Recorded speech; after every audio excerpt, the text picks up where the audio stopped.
Good afternoon, everyone, and welcome to another edition of Friar Focus, coming to you from St. Anthony's Shrine in downtown Boston. I'm Father Frank Savola, and I'm the guardian here at St. Anthony's Shrine, and it's a pleasure to be with you again. Today we have with us Brother Tony Legalbo. Brother Tony wears many hats here at the Shrine and in the Friary. Brother Tony is one of the vicars here at St. Anthony's Shrine, and the vicar assists the guardian in the life of the Friary, and we'll talk a little bit about that as we go on. Tony, it's good to have you with us. Welcome. Well, it's good to be here. Yeah, always.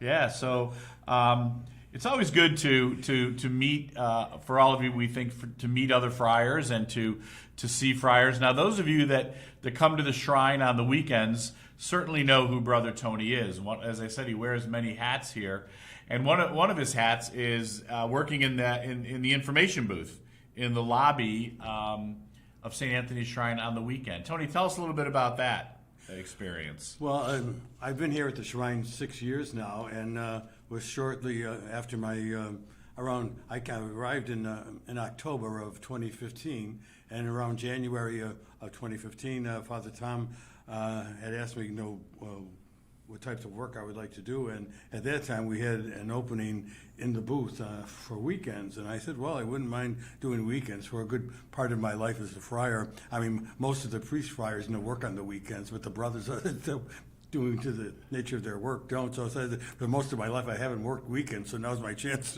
to work weekends. So I started to work on the booth down there, and mainly what it is, again, is just greet people when they come in. Many people ask for mass enrollment, so I help them decide what kind of, for living or deceased, and other questions. And especially when the weather is nice, you get a lot of tourists coming in, and so when they come into the lobby, they don't know where they're going. So I say, can I help you? And when I find out that they're visitors, I usually engage them, where you're from, and on all those other things. So it's being an extrovert, and I worked in the library for almost 20 years, so I'm used to answering questions, and sometimes the same question over and over again, and that happens a lot downstairs too. But I just enjoy meeting the people, and especially too after Mass when they come down and on their way out. Some people will stop and we'll converse a little bit. So yeah. I just enjoy meeting the people that way. Well, it's a really important ministry. You're the first face that people see. They want to get an impression of what this place is all about. We love to say and believe that all are welcome, and you give people that first welcome, and that's really so very important. I think that working in the library as many years as I have, you're used to dealing with people, and sometimes the questions you get, aren't always the easiest ones to answer, but I'm just happy to be there, and having worked in the library, I have a wealth of information, and sometimes I engage them a little too much, so they say, let me go. But it's an opportunity to use all the from my experience. Yeah. So I really enjoy it. Now, you mentioned library a couple of times. I know that you've worked in a number of libraries, college libraries, St. Bonaventure University among them. Yeah. You take care of the Friars Library here. Tell us a little bit about your career in library science. Well, it was kind of strange. I don't. When I entered the Friars, at that time, the opportunities for brothers to do outside work. At that time, prior to that, most of the time, the brothers worked in internal ministries. So they were cooks, they were the electricians, they were the doorkeepers, sometimes they were the bookkeepers, and did most of that other work. But when I entered the Friars around 1964, the opportunities for the brothers started opening up. And so when I was asked what I wanted to do, I said, well, I've always enjoyed libraries, even growing up. And so I said, and we had schools, we had a couple of high schools at that time, and we had St. Bonaventure University, Siena College, the Washington Theological Union. So it would be a vocation or a career that certainly would be useful So I asked to go on for higher study. So after I graduated from Merrimack College in North Andover, Massachusetts, I went out to the University of Denver and got my master's degree in library science. And my first job was at the Washington Theological Union in Washington, D.C. And I worked there for about 10 and a half years. At that time, the Washington Theological Union was still new.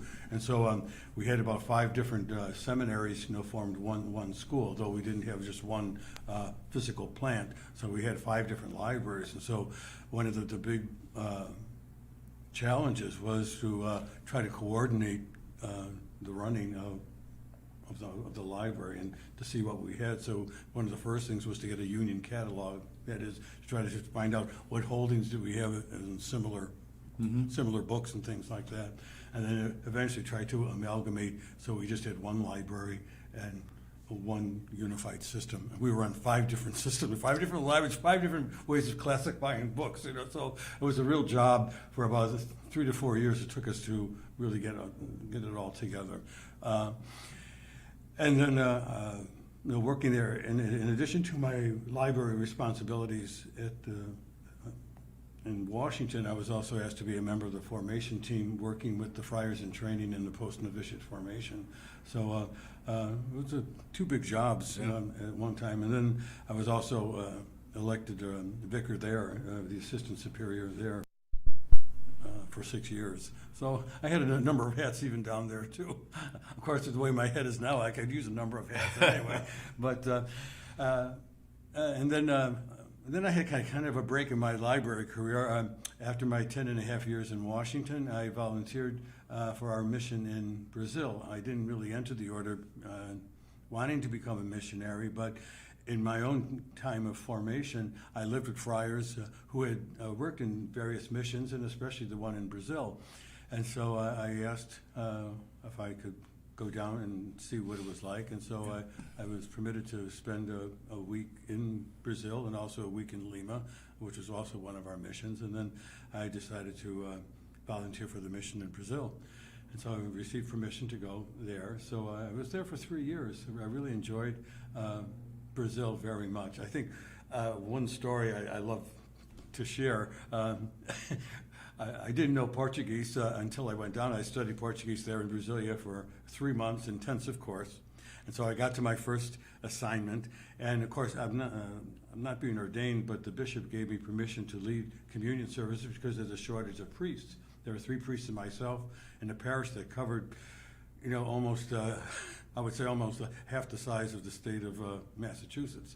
There are about a good population was quite large, but and some of the communities didn't have a priest every week. So the priests not only attended the established missions we had, but they also did a rotation of the other ones. But anyway, I arrived at my first assignment, and so there was another American there, an older American who had been in Brazil a long time, and 2 Brazilians, and the Brazilian friar was the pastor.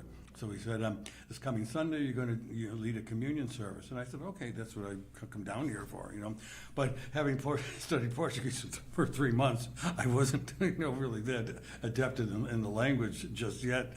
And so all during that week, I was nervous, I'd be writing, what am I going to say? And then the morning came, and I was a nervous wreck. And while I was shaving, I cut myself in several places because I was so nervous.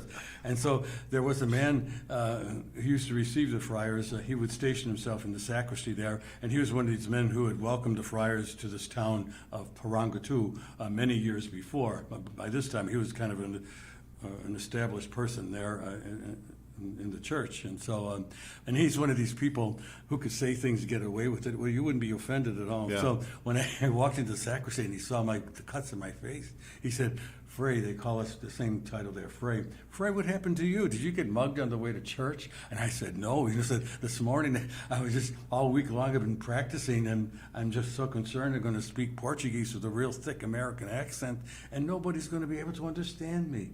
And he said, oh, Frey, don't worry. You won't be any worse than the other Americans we've had here. So, that kind of a left-handed compliment, I went out.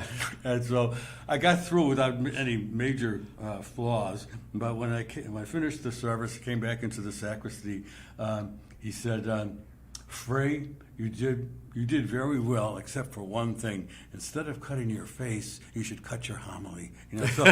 So keep your words short. Goes no matter in Brazil or in the United States. So don't talk too long.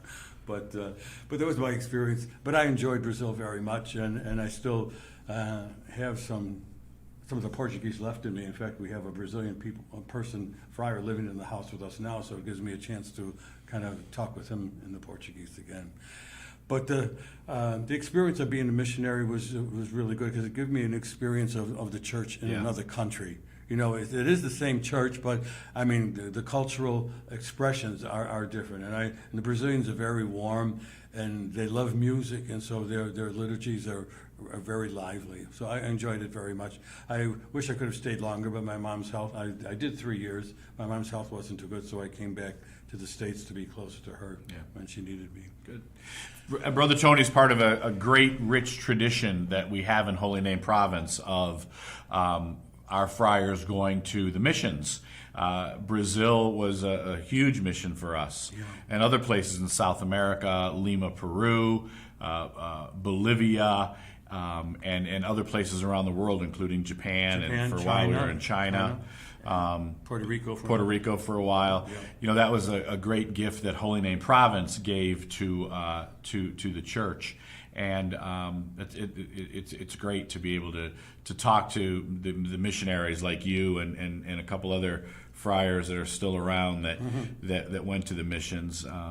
Or when guys are still down there, and guys still come back to the States and spend time with us. And friars passing through the United States love passing through Boston, and often stay here with us at St. Anthony's Shrine. And so it's great to be able to talk with them. And like Brother Tony said, we have a young friar studying here. Father Faustino arrived from Brazil about a month ago. He's here studying English, preparing to do some graduate work here in the United States, and it's a delight to have him with us. So you never know where these things are going to lead, right? Isn't that the case? The other thing you mentioned a couple of times when you were talking about being a librarian, you mentioned the Washington Theological Union. And I just want to tell people that the Washington Theological Union was the place in Washington, D.C., where we Franciscans, along with a number of other religious orders, studied for the priesthood. And also other friars who weren't going to be priests got degrees in theology. The Washington Theological Union came about as a union of a number of different individual seminaries that were in Washington, that part of Washington near Catholic University that people always referred to as the Little Vatican, because every religious order had a big house and a church down there. The Washington Theological Union was a great place for 30 years. I went there. A number of the friars here went there for their graduate degrees. We don't go there anymore because it's not open anymore, but the friars now go to a similar union in Chicago. So that's just, these little things come up. Oftentimes we say things in this program or even in our life with each other that we just kind of say, and people are like, wait a minute, what does that mean? Right? And the WTU, the Washington Theological Union, is one of those things. Tony, one of the great ministries that you do here is lead the men's spirituality group.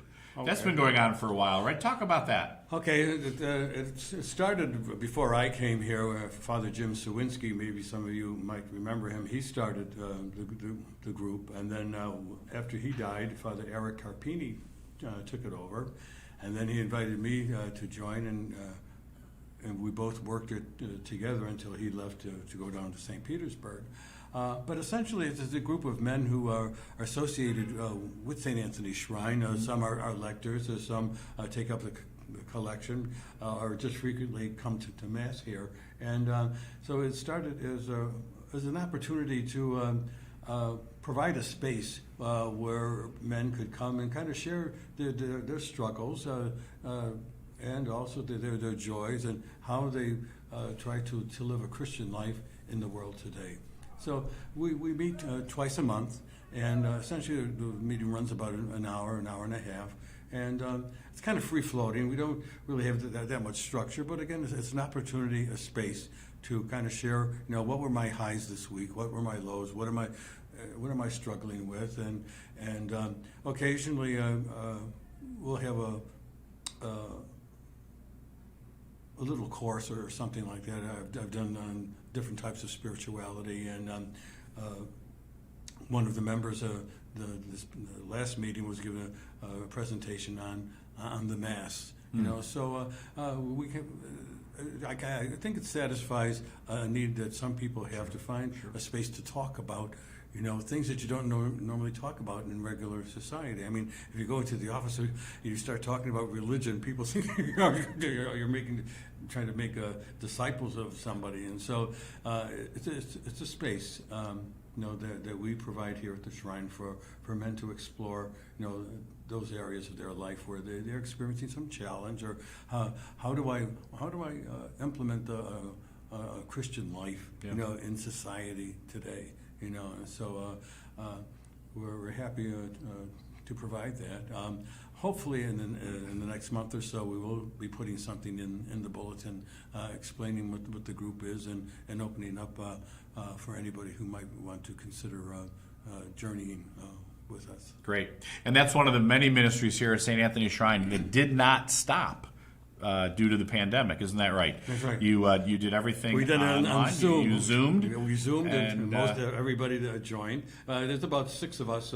The group at its largest was about 12, and we would get 8 to 10 members show up every week. So that's a real commitment for people to do that. And I know some decided it wasn't for them anymore, and a couple of people died.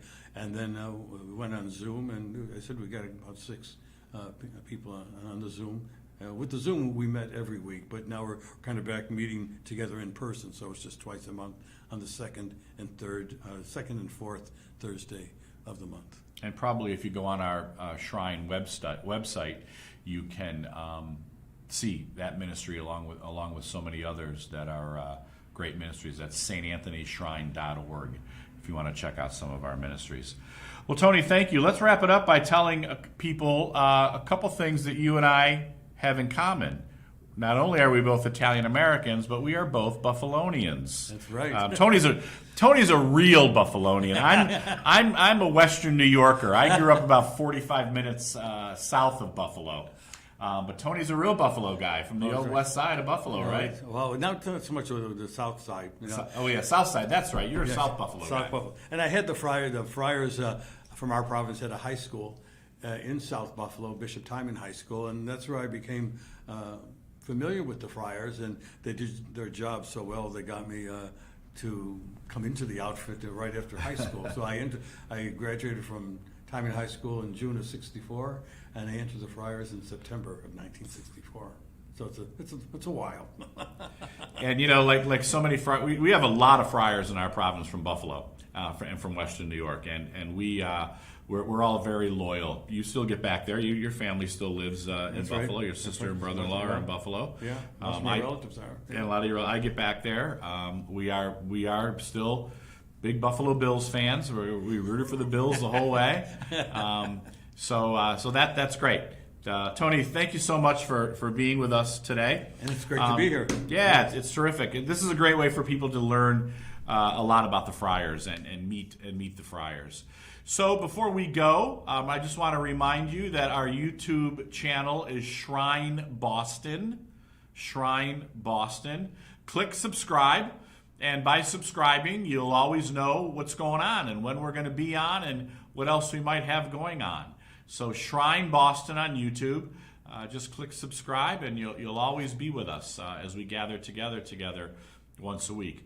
So I think we'll just end in a prayer. Okay. I think one of the great ministries you did was, as we said, being a missionary. So how about if we just say a little prayer for the missionaries of our province and the missionaries of the world. Most High God, we praise and thank you for all of your good gifts. We thank you for the gift of evangelization. We thank you for the gift of spreading the good news of your Son, our Lord Jesus Christ, throughout the world. We praise and thank you for the good men and women who have gone out to spread the good news in places where perhaps they never thought they'd ever be, or places beyond their reach. People like Brother Tony and so many others who have brought your word to the four corners of the world. Bless our missionaries. Bless all those who evangelize and preach the good news. We ask this through Christ our Lord. Amen. Once again, thanks, Tony. Thank you. you all for being with us, and have a great week. We'll see you again soon.